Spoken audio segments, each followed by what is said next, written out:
Biden বোধহয় ভুলে গিয়েছিল যে মুসলিমদের শক্তি এতটা দুর্বল নয় যে তারা বহিঃশত্রুর আক্রমণকে চুপচাপ মেনে নিবে। এবার তারই প্রতিফলন দেখিয়ে দিয়েছে ইরাকি প্রতিরোধ আন্দোলন। ইরানে হামলার জাস্ট কয়েক ঘন্টা পরেই মার্কিন ঘাঁটিতে ভয়াবহ তাণ্ডবলীলা শুরু করে দিয়েছে এই মধ্যপ্রাচ্যের সশস্ত্র গোষ্ঠীটি। দর্শক, জানিয়ে দিব আমাদের হাতে থাকা কিছু গুরুত্বপূর্ণ আন্তর্জাতিক সংবাদ। ইরাক ও সিরিয়ার মার্কিন অবস্থানে পাল্টা হামলা চালিয়েছে প্রতিরোধ আন্দোলন। এদিকে গাজায় ইসরায়েলি পাশবিকতার জবাবে এবার ইসরায়েলি বন্দর লক্ষ্য করে ব্যালিস্টিক ক্ষেপণাস্ত্র নিক্ষেপ করল ইয়েমেন। চারদিক থেকে হামলায় এবার পাগল হতে বসেছে নেতানিয়াহু। থাকবে গাজায় ইসরায়েলের অভিযানকে পুরোপুরি বাড়াবাড়ি মনে করেন যুক্তরাষ্ট্রের লোকজন। জানিয়ে দিব মিয়ানমারের সংঘাত ও রোহিঙ্গাদের ভবিষ্যৎ কি হবে, বর্তমান যুদ্ধ পরিস্থিতি এবং এতে কাদের জয় পরাজয় কতটুকু জানিয়ে দিব প্রতিবেদনে। গর্জে উঠেছে মুসলিম বিশ্ব, ফিলিস্তিনের সমর্থনে প্যারিস থেকে ব্রাসেলসে পদযাত্রা, ইইউকে কঠোর হুঁশিয়ারি।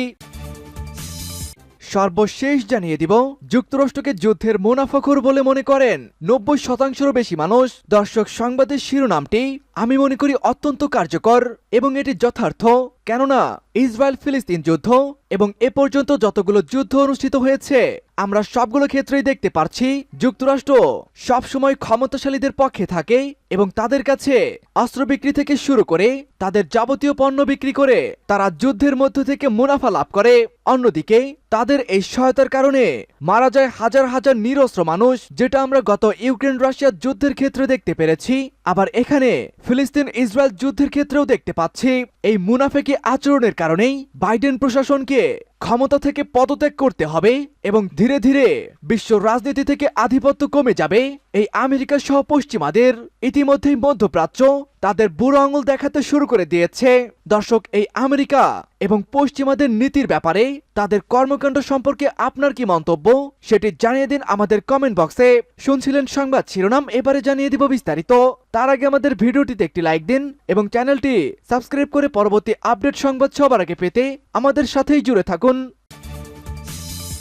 ইরানে হামলা চালানো শুধুমাত্র কয়েক ঘন্টা পরেই ইরাক ও সিরিয়ার মার্কিন অবস্থানে পাল্টা হামলা চালিয়েছে প্রতিরোধ আন্দোলন।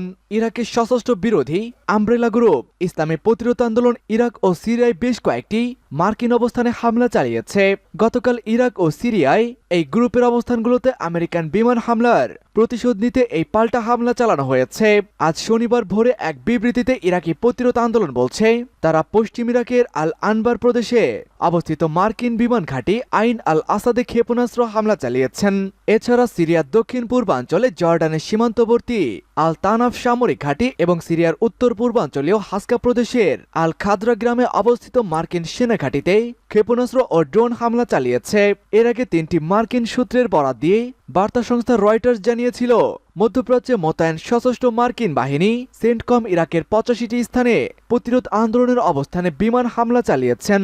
জর্ডানে অবস্থিত একটি মার্কিন সেনা ঘাঁটিতে ইরাকি প্রতিরোধ আন্দোলনের হামলায় 3 জন মার্কিন সেনা নিহত হওয়ার প্রতিশোধ নিতে আমেরিকা এই হামলা চালিয়েছিল। মার্কিন প্রেসিডেন্ট জো বাইডেন বলেছেন ওয়াশিংটনের ইচ্ছে অনুযায়ী যতদিন খুশি এবং যেখানে খুশি হামলা চালিয়ে যাবে সেন্টকম। গাজায় ইসরায়েলি পাশবিকতার জবাবে এবার ইসরায়েলি বন্দর লক্ষ্য করে ব্যালিস্টিক ক্ষেপণাস্ত্র ছুড়ল ইয়েমেন। ইহুদিবাদী ইসরায়েলের দক্ষিণাঞ্চলীয় এলাইট বন্দর লক্ষ্য করে ব্যালিস্টিক ক্ষেপণাস্ত্র নিক্ষেপ করেছে ইয়েমেনের হুতি সমর্থিত সশস্ত্র বাহিনী। সানা বলেছে গাজা উপত্যকার ওপর ইসরায়েলি পাশবিক হত্যাযজ্ঞ বন্ধ না হওয়া পর্যন্ত তাদের ইসরায়েল বিরোধী অভিযান চলবে। ইয়েমেনের সশস্ত্র বাহিনী গতকাল শুক্রবার ইসরায়েলের এলাইট বন্দর লক্ষ্য করে ব্যালিস্টিক ক্ষেপণাস্ত্রটি নিক্ষেপ করে। এক বিবৃতিতে হুতি আন্দোলন বলছে তারা ইসরায়েলের দক্ষিণাঞ্চলীয় বন্দরটি লক্ষ্য করে বেশ কয়েকটি ব্যালিস্টিক ক্ষেপণাস্ত্র নিক্ষেপ করেছেন। ওদিকে ইহুদিবাদী ইসরায়েল দাবি করেছে এলাইট বন্দরে পৌঁছার আগেই তার একটি ক্ষেপণাস্ত্র লোহিত সাগরের আকাশে বিধ্বস্ত হয়েছে। ইয়েমেনের হুতি যোদ্ধাদের সমর্থিত সরকার গত নভেম্বর মাস থেকে গাজা উপত্যকায় ইসরায়েলি ভয়াবহ হত্যাযজ্ঞের জবাবে লোহিত সাগর, এডেন উপসাগর ও বাব আল মান্দেব প্রণালীতে ইসরায়েলি মালিকানাধীন ও ইসরায়েলগামী জাহাজগুলোতে হামলা চালিয়ে যাচ্ছেন। সম্প্রতি ইঙ্গো মার্কিনী বাহিনী হুতিদের অবস্থানে বিমান হামলা চালানোর পর ইয়েমেনের সেনাবাহিনী হামলার লক্ষ্যবস্তু হিসাবে মার্কিন ও ব্রিটিশ জাহাজগুলোকে অন্তর্ভুক্ত করেছেন। জাহাজে ইসরায়েলের স্বার্থে আঘাত হানার পাশাপাশি ইসরায়েলের মূল ভূখণ্ড লক্ষ্য করে ক্ষেপণাস্ত্র ও ড্রোন হামলা চালাচ্ছে ইয়েমেন। গাজায় ইসরায়েলের অভিযানকে বাড়াবাড়ি মনে করে যুক্তরাষ্ট্রের লোকজন। Associated press NORC centre from public affairs রিসার্চের এক নতুন জরিপে দেখা গেছে, যুক্তরাষ্ট্রের অর্ধেক প্রাপ্তবয়স্ক লোকজন বলছে গাজায় ইসরায়েলের 15 সপ্তাহ ধরে চলা সামরিক অভিযান বাড়াবাড়ি হয়ে গেছে। মূলত রিপাবলিকান দলের সমর্থক ও রাজনৈতিকভাবে স্বতন্ত্রদের মধ্যে ক্রমবর্ধমান অসম্মতি এই জরিপে প্রতিফলিত হয়েছে। জরিপে মোটা দাগে দেখা গেছে ইসরায়েলের প্রতি এবং পরিস্থিতি মোকাবেলায় বাইডেন প্রশাসনের প্রতি সমর্থন সার্বিকভাবে কিছুটা কমেছে। জরিপে দেখা গেছে যুক্তরাষ্ট্রের 31% প্রাপ্তবয়স্ক লোক এই যুদ্ধ নিয়ে বাইডেনের নীতি অনুমোদন করেছেন।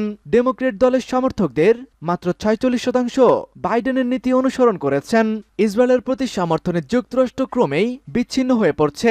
যখন ফিলিস্তিনি মৃতের সংখ্যা 27,000 ছাড়িয়ে গেছে, যার 2/3 নারী ও শিশু, বাইডেন প্রশাসন বলছে তারা বেসামরিক নাগরিকদের মৃত্যু কমাতে এবং আরো মানবিক সহায়তা অনুমোদনের জন্য ইসরায়েলের উপরে চাপ প্রয়োগ করছেন। জরিপে দেখা গেছে 33% রিপাবলিকান এখন মনে করেন ইসরায়েলের সামরিক প্রতিক্রিয়ার হার অনেক বেশি হয়ে গেছে। নভেম্বরে এই বক্তব্যের সাথে একমত রিপাবলিকানদের পরিমাণ ছিল 18%। স্বতন্ত্র নাগরিকদের মধ্যে 52%ই এই বক্তব্যের সাথে একমত রয়েছেন, যা আগে 39% ছিল। ডেমোক্রেটদের 62% বলেছেন তারা এমনটাই মনে করেন যে নভেম্বরে এই পরিমাণ প্রায় এরকমই ছিল। মিয়ানমারের সংঘাত ও রোহিঙ্গাদের ভবিষ্যৎ। বর্তমান যুদ্ধ পরিস্থিতি উত্তেজনা বাড়লেও অনিশ্চয়তা কমায়নি একটুও, বরং নতুন করে আরো অনুপ্রবেশের আশঙ্কা বেড়ে গেছে।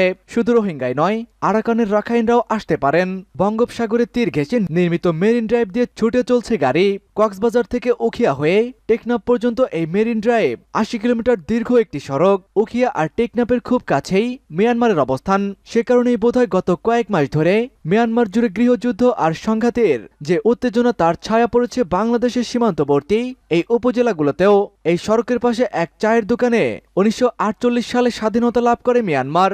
এরপর কয়েকটি নির্বাচন হলেও 1962 সাল থেকে দেশটির ক্ষমতা দখল করে সেখানকার সামরিক জান্তা প্রশাসন।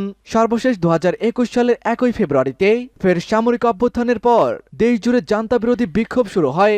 সামরিক জান্তা কঠোর হাতে সেই বিদ্রোহ দমন করেছে এবং হাজার হাজার তরুণ এতে প্রাণ হারিয়েছেন। গত 3 বছর ধরে দেশ জুড়ে জরুরি অবস্থা চলছে, তবে এ সময়ে দেশের বিভিন্ন প্রান্তের তরুণেরা